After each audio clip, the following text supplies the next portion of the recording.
Il y a plein de gens qui disent « Ouais, la technologie, ça va vite. Et il faut prendre le train, parce que ça va vite. » Mais pourquoi le train? Qu'est-ce qui t'arrive si tu restes sur le quai?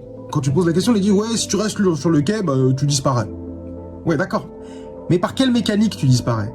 Parce que quand tu comprends par quelle mécanique, tu comprends pourquoi c'est inéluctable. Okay, il y a quand même toujours quelque part dans l'inconscient des gens, il y a quand même toujours ce truc, ouais mais il y aura un autre train, t'inquiète.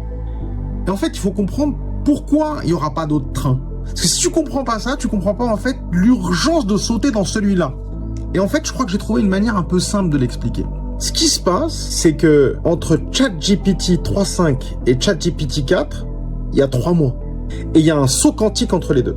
Alors t'as beaucoup de gens qui disent « Ouais, non mais attends, mais moi je vais attendre qu'ils aient fini de faire leur saut quantique et puis je prendrai le train plus tard. » Après tout, c'est quoi le problème?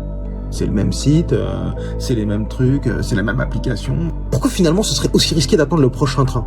Et en fait, il se passe un truc pour ChatGPT, c'est que les gens qui prennent le train, ils restent dans le train.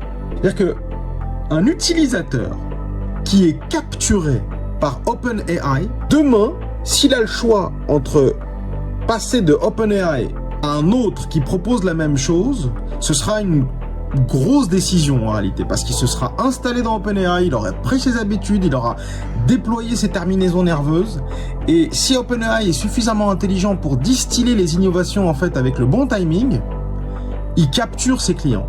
Si toi t'arrives avec le train d'après, il te faut un effort pour sortir quelqu'un qui est dans le train d'avant, il te faut un effort qui est colossal. On finit à l'impossible en réalité. Et donc c'est ça le truc. Le truc c'est que prendre le train, pourquoi il faut faire de l'IA? Pourquoi les entreprises aujourd'hui qui fabriquent pas leur train et qui proposent pas leur train aujourd'hui, pourquoi en fait elles seront probablement mortes dans quelques années? Parce que les gens qui aujourd'hui vont occuper le terrain sont des gens qui vont prendre des utilisateurs, qui vont occuper le marché. Et quand toi t'arrives derrière, l'effort qu'il va falloir pour que les gens qui ont été capturés par d'autres avant toi, il est colossal. Et que si tu te lances maintenant, aujourd'hui il y a encore plein de place à prendre. Dans 6 mois ce sera pas le cas.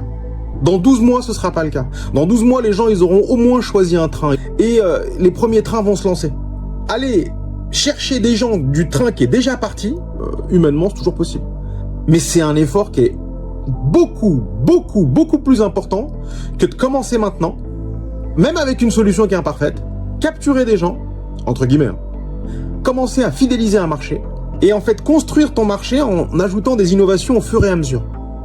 Demain, t'arrives en fait avec un truc qui est mieux que ChatGPT, il y aura une espèce d'inertie en fait, si tu veux, il y aura une espèce du prime au premier partant qui va être colossal.